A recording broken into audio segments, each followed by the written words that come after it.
All right, so now that we've looked at how to attack, we're going to look at how to defend ourselves. Um, we're going to look basically at parrying. Thankfully, a number of the parries within this are the same as with saber, although when you're fencing with the cane, rather than smoothly switching to the parry position to get control of your opponent's sword, you kind of punch to it to kind of as a way of kind of displacing them and knocking them. Doubly so because you don't have a hand guard. So if your opponent's cane is sliding down yours, it's going to wrap you over the knuckles. And it's not going to be pleasant. It's probably not going to stop you from fighting, but you're going to have a sore hand afterwards. Whereas if you give them a bit of a knock, if you actually hit their cane with yours to defend, you can knock their cane away and so they'll skip over your knuckles, which is more pleasant. So I'm going to start with the parries that are the same as with saber, just to go through them.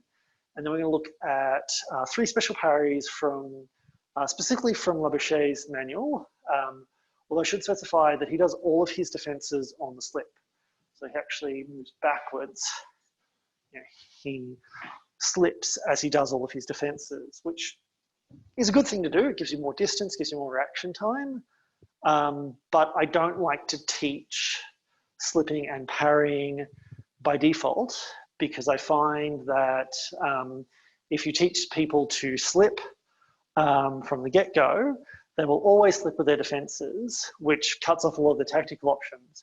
Whereas if you teach people just to do the parry and then to slip separately, when they start bouting, they can combine them more easily, and it gives them a lot more options in terms of defense. So the first parry we're going to look at is the tierce parry. So I'm in my guard. Something's coming in on my outside, so on this side of me, coming in like this. I don't know if you can see that. And all I do is I lift my tip up and I punch out with my hand just a little. So bang. And I come to this position.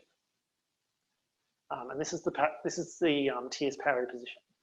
And I think I've said previously, the difference between a guard and a parry is, because they're all named for hand positions, is with a parry, the tip is held higher, so your opponent can't sneak over the top as easily, or can't really sneak over the top at all. Whereas with a guard, the tip is pointed at the opponent to deliver a quick thrust and to give you sort of more impetus for the attack.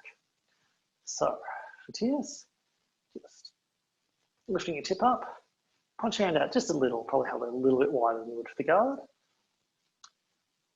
And yeah, that's your parry position. So, I'm just going to call out a few times so we can practice. Tierce, tierce, tierce, tierce, tierce, tierce, tierce, and tierce. Yeah. Now, one thing I actually do is I pull my elbow, when I do this, I pull my elbow back a little bit to give me some more impetus and to give me a bit more, just a bit more speed. It's like I was saying, I really want to, I want to hit my opponent's cane with a bit of force to actually knock them aside. Not just so they don't wrap me on the knuckles, which is unpleasant, but also because that's what's then going to give me, more space to come in with my encounter. So if I can knock them aside, it's going to take them longer to come back on guard, which gives me more of an opening to come back in with hopefully a bigger attack. So let's look at the next defense, which is cart. All I'm doing with that is defending this side of me, so anything coming in, what's termed inside the sword. So if you think, everything, if I hold my sword out hold my cane out in my cane side, it's on the right side of my body. Anything that comes in here, on this side is coming to my inside. Anything that comes at me from here is coming from my outside. So the cart, all I do is I rotate from the elbow. I want to keep my elbow in the same place I would for my guard. I let my tip drift up and I turn my hand over. So it's basically in the same hand position as it was for cut number 1. And I can just do that. I can do that quite violently. I want to keep my tip in the center. I don't want to let my tip drift out here because my opponent can come around that and particularly with this guard, whack me around very effectively. Because if I keep my tip centered, they're not going to be able to get round very easily. So what I do is punch this position. So let's practice that a few times. I'm just going to call it out. Cart, cart, cart, cut, cut, cut, cut, and cut. Right. So now let's look at the next parry, which is prime. So that's where I come to here, and you've probably recognised this as a position that I move through in order to deliver my attack. But all I'm doing is I'm letting my tip drop down, basically bringing my tip in a circle. I don't want to let it sweep over like this because that can actually drive my opponent's sword into me or my opponent's cane into me. Whereas if I drop and whip it round, it will always come inside my opponent's attack. So I do, tip goes down, and I bring my hand up and over. So my hand's starting on this side of my body, it comes over and covers the other side of my body. And so I form my prime guard. So for that, prime. And following along, prime. Back to guard, prime. Back to guard, prime. Back to guard, prime. Back to guard, prime. Back to guard. And you'll notice that my tip is moving in a big circle, or a moulinet, which is a bad pronunciation of a French word that means little windmill. The idea is that the tip comes round in this big circle. So when I do it, I go prime and back to guard, prime and back to guard, prime and back to guard, prime and back to guard. And this has obvious applications of leading into an attack. And you can actually do this as quite a rapid movement, particularly if your opponent is quite close and throwing quite quick attack. Is just go whack as a single movement to deliver this very, very fast and fierce counterattack. Right, so let's look at that on the other side, and we'll look at the parry of second. So all I do for this is I bring my tip in a circle and punch it out.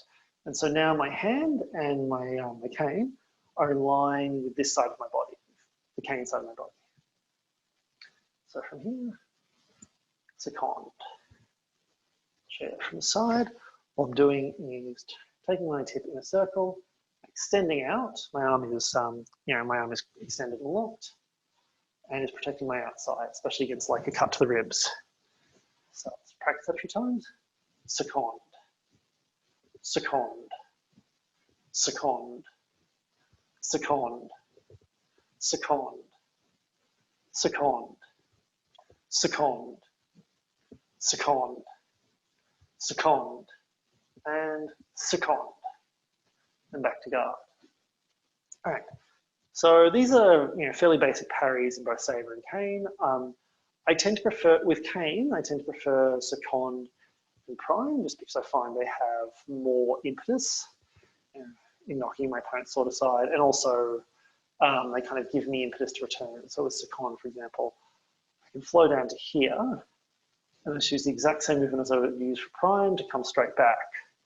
Whereas I find with tierce and cut, which are my favourite sabre parries, I'd have to deliver a quick slash, which is certainly going to hurt, but is not going to drop my opponent, or I have to move through another parry position before I return.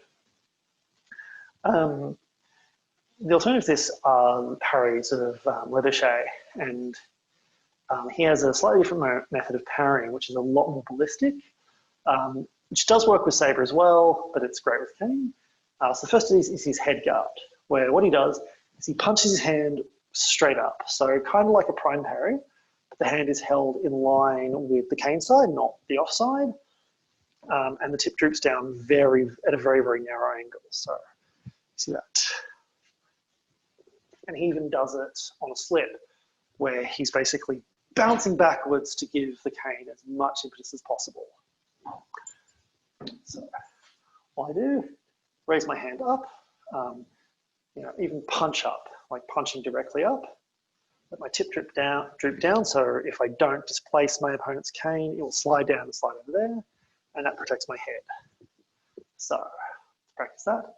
Head guard, and back to guard, head guard, and back to guard, head guard, and back to guard, head guard, and back to guard, head guard, and back to guard, head guard, and back to guard, head guard. Smash your roof, and back to guard, and head guard, and back to guard. So I find that you can actually fence out of this as well. You can just stand like start from here and then deliver for quite high cuts. And if you've ever seen Batitsu or Lacan Vigner, their primary guard is very, very similar to this, where they just start high up and just start, raining blows down on their opponent, which is cool. You can certainly do that. Now let's look at Lebouch's tierce guard, or tierce parry, where what he does is he aggressively punches out. The cane is held almost vertically, so if you see that from the side, cane is held almost vertically, and it's punched straight out. And the idea is that I'm knocking my opponent's cane back at them before I then launch with my own attack. So I'm going to call tierce again. I might call extended tierce just so that you know what's different. So, ready? Extended tierce. Back to guard, extended tierce. Back to guard, extended tierce. Back to guard, extended tierce. Back to guard, extended tierce. Back to guard, extended tierce. Back to guard, extended tierce. And back to guard. All right, so now we're going to look at the last of Lebouch's parries. And I apologize to any French speakers in the audience. My French is very, very not good, which is only made worse by the fact that my partner, having some Russian heritage, is fluent, or is quite good at French, not quite fluent, but also gets very mad at me when I mispronounce everything. So now I'm going to look at Lebouch's cart guard. So same basic idea as the tierce guard, just punch out, except you're coming to protect the inside. So your hand is in its cart position, and you're just punching out. You're keeping your tip. Based not quite vertical, but fairly vertical.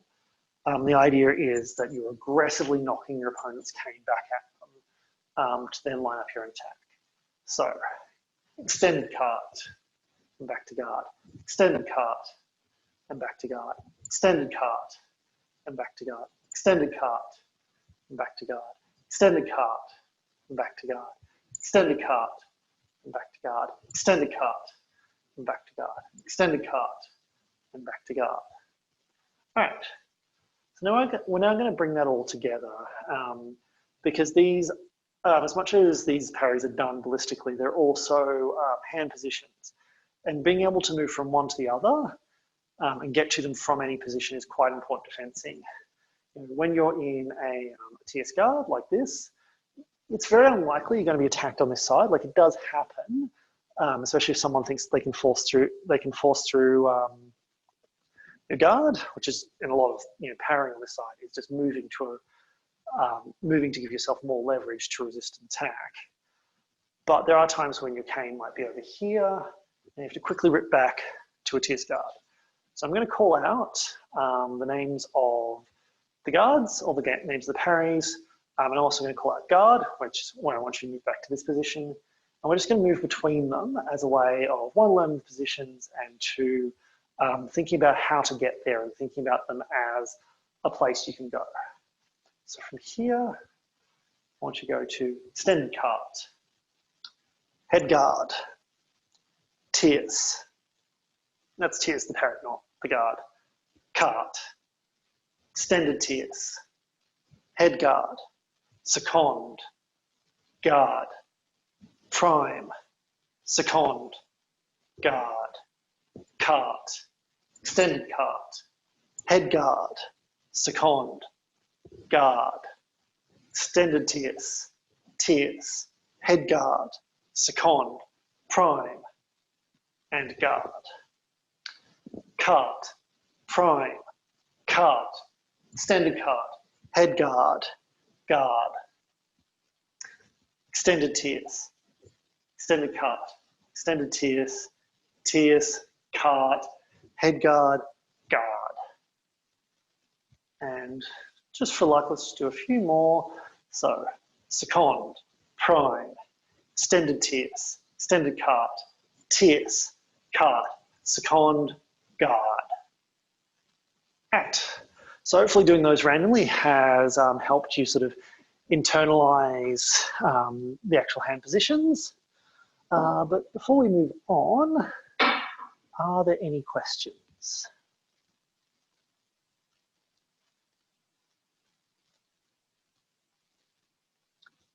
it's looking like no. So I'm just going to stop recording.